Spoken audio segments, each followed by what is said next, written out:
Jen, so excited to have you here at the LTD Expo. And I've been walking around and people are just saying content, content, content when it comes to your keynote. I mean, they just felt like they couldn't get their pen moving fast enough. So thank you for providing You're welcome. all of that. We're lucky to have advice from somebody who's been in the field. From the trenches, That's hard-won knowledge. That's right. One thing I want to ask you is, as an entrepreneur, somebody who's got a life packed with stuff, and you're a speaker and you do TV, and I mean, you're busy, you're an environmentalist, you're doing a lot all the time. What are one of the benefits? I know you ride horses. I know you have an urban farm at your house. Like, what are the benefits? You travel back to Wyoming. You have a house in Wyoming. Yeah, well, in Montana, but in Montana, you know. Yikes! It's okay. It's all right. Sorry. They're equally as wild. Yeah. And so the question is, what are some of the benefits of living that kind of Yeah. lifestyle? Well, I guess when I did Ideal by it, I learned what it felt like to really kind of be out of whack and health kind of suffers, etc. And so as soon as I had the space to say, this is how I want to live, I really went after it like a business plan. Do you know what I mean? It's like, I will buy a horse, I will commit to, you know, riding her 3-4 times a week. Days get crazy, and I'm sure you know that, especially with a business and kids. So sometimes I'll wake up just really early in the morning and make sure that I have my kind of moment with nature in the way that some people have to take their moment with yoga or meditation. Mine's the meditation on the horse, and you know, me being a tree hugger and all, I have to be outside in nature to keep me sane.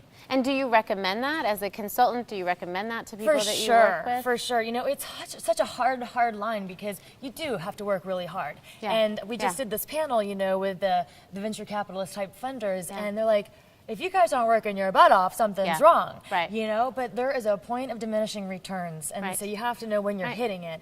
And maybe you can put in 10, 12 hours a day in between things, but you're also making sure to take care of yourself and your family, things that are ultimately what's the most important. So it's like, work your butt off for sure, but don't neglect the most important things, at least not for too long. Right. Because that's really living the dream at the end of the day. Yes, it's a combination. that's true. So I briefly said that you were a consultant.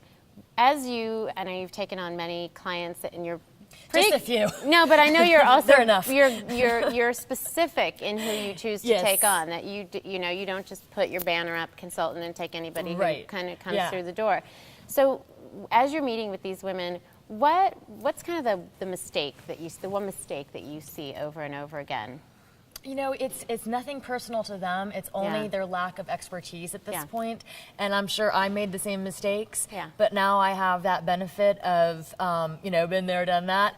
And so I'm able to then kind of spit back where I might have made some mistakes, and I help them from making the same ones. Usually it has something to do with the fact of not having the business plan fully fleshed out and thought out. They're like, well, you do realize that it's going to cost you more.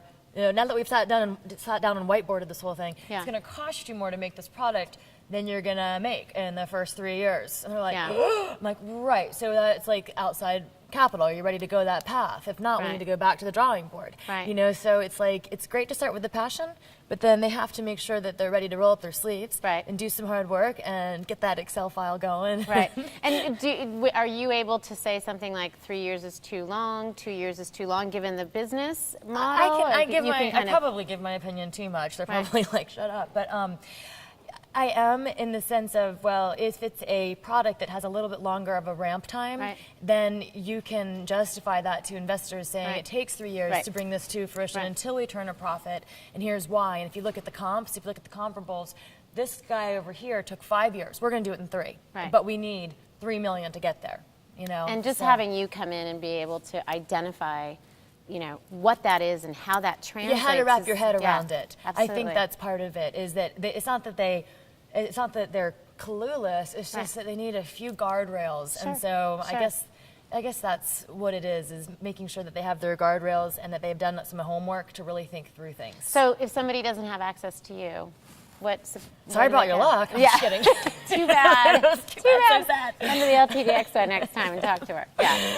Okay, so if someone doesn't have me, this is a good resource. It's, you know, Entrepreneur Magazine, entrepreneurmagazine.com.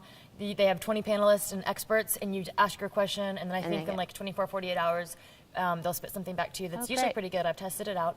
And then, of course, there are all of the kind of women's networking groups and all of that. Right. And advisors, advisors are a tricky thing because, for example, a lot of people, not a lot, 10 people maybe have called me up and said, would you be my advisor? Yeah. And sometimes I don't know them that well. And I'm like, so, I mean, you're great and all, but I might be rather riding my horse, right? So you have to find the advisors that are totally aligned with your mission, that know you really well, and that will be willing to take that phone call at 9 o'clock at night when you're like, I just lost this sale and I need to recoup it. What do I do? Right.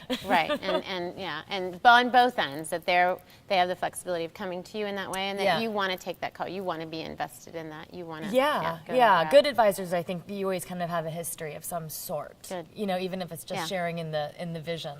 Good advice. All right. Thank you for being here. Thanks it's been for having so fun me. to have you. Yay. Absolutely.